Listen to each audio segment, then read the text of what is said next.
اگر آپ پاکستانی ہیں تو آپ نے ایک نعرہ ضرور سنا ہوگا، اور وہ نعرہ یہ ہے کہ مسلم امت متحد ہے، اور مسلم امت جو ہے وہ ایک جسم کی مانند ہے، یعنی کہ جسم کے اگر ایک حصے میں تکلیف ہو تو پورا جسم جو ہے وہ اس تکلیف کو محسوس کرے گا۔ اور یہ مسلم امت کا متحد ہونا اس لیے بھی ضروری ہے کیونکہ اگر آپ نے خلافت کم از کم پاکستان کی حد تک بھی قائم کرنی ہے تو مسلمان امت کو متحد ہونا پڑے گا، کیونکہ اگر ایسا نہیں ہوتا تو ایک فرقے کا خلیفہ جو ہے وہ دوسرے فرقے کا لوگ جو ہے اس کو ایکسیپٹ نہیں کریں گے۔ آج کی اس ویڈیو میں میں نے بتانا ہے کہ مسلم امت کم از کم پاکستان کی حد تک کتنی متحد ہے، اور انٹرنیشنل لیول پہ تو اس سے بھی گیا گزرا حال ہے، کیونکہ وہ تفصیل طلب موضوع ہے، اس پر میں پھر کبھی ویڈیو بناؤں گا۔ اس میں صرف پاکستان کی حد تک مسلمان امت کتنی متحد ہے اس پر بات کروں گا۔ بریلوی فرقہ پاکستان میں اکثریت میں ہے، اور بریلوی حضرات جو ہیں وہ اہل تشیع کے بارے میں کیا عقائد رکھتے ہیں وہ ذرا سن لیں آپ۔ فرمایا جو میرے صحابہ کرام علیہم رضوان کا بے ادب اور گستاخ ہو، ان کے بارے میں کوئی ایسی نازیبہ بات کر رہا ہو، نہ ان کے ساتھ بیٹھنا ہے، نہ ان کے ساتھ رشتہ داری کرنی ہے، نہ رشتہ دینا ہے نہ لینا ہے، نہ روٹی کھانی ہے نہ ڈالنی ہے۔ میں کھلانی ہے بھی کہہ سکتا تھا، میں یہ بھی کہہ سکتا تھا نہ روٹی کھانی ہے نہ ڈالنی ہے۔ اس سے بہتر ہے کسی کتے کو ڈال دو، کم از کم تمہیں بھونکے گا تو نہیں نا۔ کیا کہنا تو نہ روٹی کھانی ہے نہ کھلانی ہے، نہ ان کے ساتھ نماز پڑھنی ہے، نہ ان کے پیچھے پڑھنی ہے۔ مر جائے تو ان پر نماز جنازہ نہیں پڑھنی ہے۔ ہمیں لوگ کہتے ہیں مرنے کے بعد تو یار کچھ نہ کہو نا، مرنے کے بعد میں نے کہا مرنے کے بعد پھر اپنی ولدیت کی جگہ ابو جہل لکھ لینا، وہ بھی تو مر گیا ہے نا، اپنی ولدیت کی جگہ یزید کا نام لکھو۔ تو یہ تھے بریلیوں کے سب سے بڑے مولوی صاحب، سب سے بڑے چینل پہ کے سب سے بڑے شو پہ بیٹھ کر یہ اپنے امام احمد رضا بریلوی کے قول جو ہیں وہ لوگوں کو بتا رہے تھے، کیونکہ بریلوی امام احمد رضا بریلوی صاحب کو مانتے ہیں، تو وہ ان کے فتاوی جات میں سے بتا رہے تھے کہ اہل تشیع کے ساتھ کھانا تو دور، ان کا جنازہ پڑھنا بھی حرام ہے۔ تو لہٰذا آپ جس کا جنازہ بھی کوئی بندہ نہ پڑھ رہا ہو تو کیا وہ اس کو مسلمان مانتا ہے؟ بالکل نہیں مانتا۔ لہٰذا بریلوی جو ہیں وہ اہل تشیع کو مسلمان نہیں مانتے۔ تو اب سن لیتے ہیں دیوبندی فرقہ جو کہ پاکستان میں دوسرا بڑا فرقہ ہے، وہ اہل تشیع کے بارے میں کیا کہتے ہیں۔ دیوبندی وہ فرقہ ہے پاکستان کی تاریخ میں سب سے زیادہ جو اہل تشیع کا قتل کرنے والا فرقہ ہے وہ ہے دیوبندی فرقہ، اور اہل تشیع نے بھی کوئی کام نہیں کیا، میں ان کو ڈیفینڈ نہیں کر رہا، لیکن شروعات انہوں نے کی تھی۔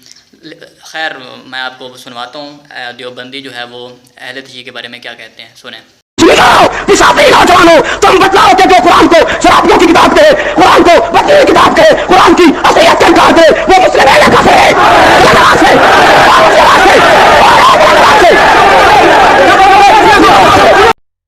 تو یہ تھے جنگوی صاحب جو کہ دیوبندیوں کے بہت بڑے عالم گزرے ہیں۔ یہ کہہ رہے تھے کہ اہل تشیع کافر ہیں، اور اس کو جو کافر نہ مانے وہ بھی کافر ہے۔ تو اس سے آپ اندازہ لگا لیں کہ وہ دیوبندی جو ہیں وہ اہل تشیع کو کافر مانتے ہیں یا نہیں مانتے۔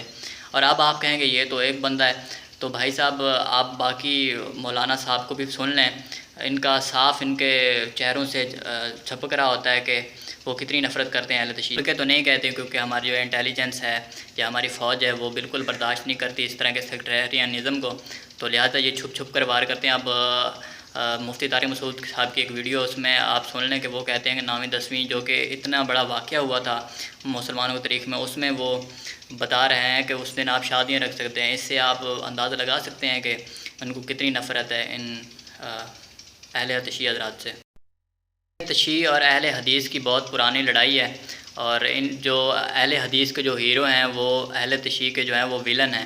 اس سے آپ اندازہ لگا لیں کہ یہ متحد ہو سکتے ہیں۔ حدیث کے بڑے ان کے بارے میں کتابیں لکھ چکے ہیں اہل تشیع کے بارے میں کہ یہ جو ہے وہ آگ پرستوں کا ایک مذہب ہے جس کو انہوں نے اسلام کا لبادہ اڑا دیا ہے، اور اس کے بارے میں بہت سی کتابیں بھی لکھی جا چکی ہیں۔ اسی طرح جو اہل تشیع ہیں وہ ان کو کہتے ہیں کہ یہ بدو ہیں، یہ تو اہل بیت کے دشمن ہیں، اور جس طرح میں نے کہا ہے کہ جو اہل تشیع کے ویلن ہیں وہ ان کے ہیرو ہیں، لہٰذا یہ آپس میں لڑتے رہتے ہیں اس معاملے میں۔ آپ نے تینوں مکتبہ فکر کا سن لیا کہ وہ اہل تشیع کے بارے میں کیا کہتے ہیں۔ اب صاف ظاہر سی بات ہے، اگر آپ کسی سے نفرت کریں گے تو وہ آپ سے محبت تھوڑی نہ کرے گا، تو اسی طرح کا مقدمہ جو ہے وہ اہل تشیع بھی ان کے خلاف ہیں، وہ کبھی بھی ان کا خلیفہ نہیں آنے دیں گے، صاف ظاہر سی بات ہے۔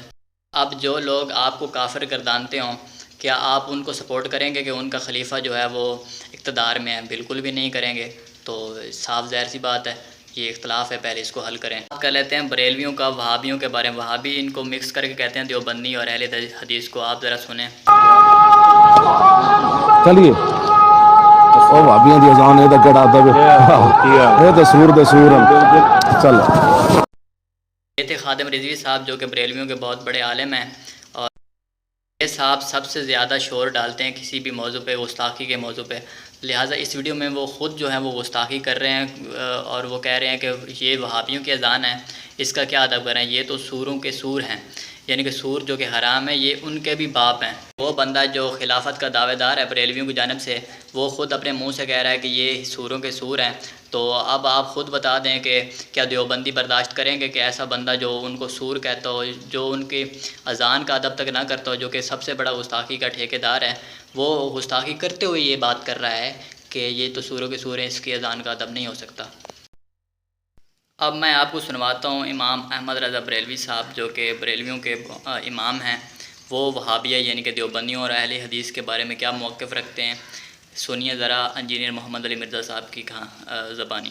ان سے سوال ہوا کہ اگر وہابی دیوبندی اور اہل حدیث امام نماز پڑھا رہا ہو تو ہم نماز ان کے پیچھے پڑھیں یا الگ سے پڑھیں؟ انہوں نے کہا کہ ان کی نہ نماز ہے نہ جماعت ہے۔ انہوں نے کہا انہوں نے اپنی نہیں پی ہوندی، ہماری کہاں سے ان کے پیچھے ہوگی۔ دوسرا سوال ان سے ہوا کہ یہ بتائیں کہ وہابیہ کی جو مسجدیں ہیں دیوبند اور اہل حدیث کی، کیونکہ اعلیٰ حضرت ان کو ملا کے کہتے ہیں وہابیہ، یہ جو مساجد ہیں ان مساجد میں ہم نماز پڑھ لیں؟ اب آپ جواب سنیں اور آپ حیران ہو جائیں گے کہ انہوں نے کیا کہا۔ انہوں نے کہا کہ کفار کی مساجد مثل گھر کے ہے۔ تو سن لیا آپ نے کہ امام احمد رضا بریلوی صاحب وہابیہ کے بارے میں کیا موقف رکھتے ہیں۔ اب آپ کو سنواتے ہیں دیوبندیوں کا باقی بریلویوں کے بارے میں کیا موقف ہے، تو وہ بھی آپ سنیے انجینئر محمد علی مرزا صاحب کی زبانی۔ 1905 میں حسام الحرمین کتاب لکھی احمد بریلوی صاحب نے، علماء عرب سے سائن کروائے، کتاب کا نام رکھا حرمین کی تلوار، اور اس میں انہوں نے 5 لوگوں پہ کفر کے فتوے لگائے، ایک غلام قادیانی دجال کے اوپر اور 4 علماء دیوبند پہ، اور کنکلوڈ کرتے ہوئے انہوں نے لکھا کہ ان تمام لوگوں کے کفر میں شک کرنے والا بھی کافر ہے، یعنی تمام فرقہ دیوبندیہ، چلے قادیانی کو تو ہم کافر مانتے ہیں، باقیوں کی بات ہو رہی ہے، اور انہوں نے کہا یہ مرتد ہیں یعنی واجب القتل۔ اس کے جواب میں 1906 میں خلیل احمد سہارنپوری نے کتاب لکھی جس میں آلموسٹ 30 کے قریب اس زمانے کے علماء اور 20 آج کے علماء نے بھی انکلوڈنگ تقی عثمانی صاحب اور اس زمانے میں اشرف تھانوی صاحب نے سگنیچر کر کے 50 سے زیادہ علماء دیوبند نے اسے انڈورس کیا کتاب کو۔ اشرف تھانوی صاحب کے سائن ہے باقاعدہ اس کتاب پہ۔ حسام الحرمین کے جواب میں لکھی المحنت علی المفند، ہند کی تلوار، ایک سٹھائے ہوئے بابے کے اوپر۔ ہمیں کہتے ہیں ہمارے بزرگ بڑی میٹھی باتیں کرتے تھے، اور اس میں انہوں نے لکھا کہ احمد بریلوی ان کی جماعت ایک شیطانی لشکر ہے جو ہم پہ حملہ آور ہوا ہے، یعنی شیطانی لشکر۔ اور آگے انہوں نے لکھا جس طرح انبیاء پر شیاطین حملہ آور ہوتے تھے، علماء دیوبند رضی اللہ عنہم، انہوں نے کہہ رضی اللہ عنہ 14ویں صدی کے مولویوں، ان پہ یہ بریلوی حملہ آور ہوئے ہیں، انہوں نے بھی اسلام سے نکالا۔ بلکہ اس کتاب میں انہوں نے آگے جا کے لکھا کہ محمد بن عبد الوہاب اور ان کی پوری جماعت یہ خوارج کی جماعت ہے، بابی، شیطان کا سینگ قرار دیا، فتاوی شامی کا حوالہ دیا کہ ہمارے تو بزرگ پہلے ہی کہہ گئے تھے یہ عبد الوہاب نجدی جو ہے شیطان کا سینگ ہے۔ اب ریالوں کے چکر میں ان کا آپس میں اتفاق ہوا ہے، ادروائز کتابوں میں تو سب کچھ موجود ہے۔ تو جو لوگ ایک دوسرے کو کافر کہیں، شیطانی لشکر کہیں، مرتد کہیں اور کیا کیا زبان استعمال کریں، وہ حسام الحرمین میں احمد بریلوی صاحب لکھتے ہیں۔ چوتھا فرقہ وہابیہ شیطانیہ، جو شیطان لعین کے پیروکار ہیں، جس طرح روافض شیطان اطاق کے پیروکار ہیں۔ وہ کہتے ہیں شیطان اطاق کے پیروکار ہیں رافضی، اور جو بڑا شیطان لعین ہے اس کے پیروکار ہیں یہ وہابی، اور وہابی وہ دیوبند اور اہل حدیث کو کمبائنڈ کہتے ہیں۔ اور یہ انہوں نے خود اس کی شرح بیان کی ہے احکام شریعت میں، جب ان سے پوچھا گیا کہ قادیانی اور وہابیوں کا ذبیحہ اس کے بارے میں آپ کیا فرماتے ہیں، تو احمد بریلوی صاحب ارشاد فرماتے ہیں، وہ فرماتے ہیں کہ جی وہابی، پھر انہوں نے بریکٹ کھولی خود ہی، دیوبندی، اہل حدیث، قادیانی، قادیانیوں کو بیچ میں شامل کیا، یعنی کیا مطلب، ان کو قادیانیوں کی طرح بدتر کہہ دیا، یہ سب کے سب، اور بیچ میں لکھا رافضی، یہ سب کے سب 1,00,000 دفعہ بھی اللہ کا نام لے کسی جانور پہ، وہ جانور مردار ہی رہے گا، البتہ یہود و نصارہ کا ذبیحہ حلال ہے۔ تو یہود و نصارہ کا ذبیحہ اگر حلال ہو اور اہل حدیث اور دیوبند اور شیعہ کا ذبیحہ حرام ہو، تو اس کا کیا رزلٹ نکلا کہ احمد بریلوی صاحب دیوبند، اہل حدیث اور شیعہ کو یہود و نصارہ سے بھی بدتر سمجھتے ہیں۔ تو آپ نے سب کا موقف سن لیا، اب اہل حدیث کا رہتا ہے باقی بارے میں، ان کے بارے میں تو سب کو پتہ ہے کہ یہ سب کو گستاخ قرار دیتے ہیں اور تکفیر کے معاملے میں سب سے آگے رہتے ہیں، ان کے بارے میں بات کرنے کی ضرورت نہیں ہے۔ اب میرا ایکسپیرینس کیا رہا ہے اس سارے معاملے کے بارے میں؟ میرا ایکسپیرینس یہ رہا ہے کہ جب بھی محرم الحرام آتا ہے تو سوشل میڈیا پر بہت زیادہ بحثیں ہوتی ہیں کہ اہل تشیع و موتا کے جو ہیں وہ موتا کرتے ہیں، موتا کی اولادیں ہیں، اس کے بعد کھٹمل وغیرہ ایک دوسرے کو کہتے ہیں، اس کے بعد میرے نام میں عباس آتا ہے۔ تو اگر میں کہیں پہ شیعہ کے بارے میں کہ دفاع کے بارے میں کوئی بات کر دوں تو مجھے بھی لوگ جو ہیں وہ کہتے ہیں کہ تم بھی جو ہے وہ شیعہ ہو۔ تو اس طرح کی عوام ہے کہ صرف ناموں کی وجہ سے ایک دوسرے سے نفرت کرتی ہے، اور بعض اوقات تو لوگ یہ بھی کہہ دیتے ہیں کہ ہم تو مسلمان سمجھتے نہیں شیعہ کو۔ تو سب سے پہلے اپنے اندر جو یہ مسائل ہیں یہ ختم کریں اور باہم مل جل کر کام کرنا سیکھیں، اس کے بعد خلافت کی بات کریں۔ اسی طرح ربیع الاول میں بھی ہوتا ہے، اور صحابہ کرام کی شہادت کے دنوں پر بھی ایسے ہی ہوتا ہے کہ ایک دوسرے کے ساتھ لڑتے ہیں، اور میرا خیال ہے کہ ہمیں جو ہے نا فرقہ واریت چھوڑ دینی چاہیے، اور ویسے بھی قرآن میں کہا گیا کہ فرقوں میں نہیں بڑھنا چاہیے اور اللہ کی رسی کو مضبوطی سے تھام لینا چاہیے۔ تو میرا خیال یہی ہے کہ ہمیں مل جل کر کام کرنا چاہیے ملک کی ترقی کے لیے۔ صرف پاکستان کی تاریخ میں کتنی لڑائیاں ہوئی ہیں جنگی بنا کر، سپاہی محمد بنا کر، اس سے کیا فائدہ ہوا؟ اور ویسے بھی میرا خیال ہے کہ ڈنڈے کے زور پہ اگر آپ کسی سے اس کا عقیدہ چھڑوانا چاہیں تو آپ کبھی نہیں چھڑوا سکتے۔ اس لیے بہتر یہی ہے کہ مل بیٹھ کر گفتگو کریں اور ایک دوسرے کو اپنا موقف سمجھائیں اور ایک دوسرے کو سمجھنے کی کوشش کریں اور کو ایگزسٹنس کی فضا پیدا کریں۔ اور اختلاف رائے تو بہت زیادہ ہوتا ہے لوگوں میں اور وہ رہتا بھی ہے، لہٰذا مسلم امت کو چاہیے کہ وہ مل بیٹھ کے جو ہے نا اپنے مسائل جو ہیں وہ حل کرے۔ اور سائنس میں مسلمان پیچھے رہ گئے ہیں اور باقی ترقی کے معاملے میں مسلمان پیچھے رہ گئے۔ ان میں 700 سال تک مسلمانوں نے حکومت کی تھی، لیکن وہ ٹوٹی کیوں ہیں؟ وہ آپس کے اختلافات کی وجہ سے ٹوٹی تھی۔ اگر میرے خیال سے خلافت بن بھی نہیں سکتی، لہٰذا اس مسئلے کو آپ چھوڑ دیں۔ اور آپ جاننا چاہتے ہیں کیوں نہیں بن سکتی تو اس کے لیے میں نے پلے لسٹ بنائی ہے، وہ دیکھ لیجئے۔ اور اس کے بعد عورت مارچ کیوں ہوتا ہے اس کے لیے بھی پلے لسٹ بنی ہوئی ہے، وہ بھی آپ دیکھ لیجئے۔ اور ویڈیو دیکھنے کا شکریہ، اللہ حافظ۔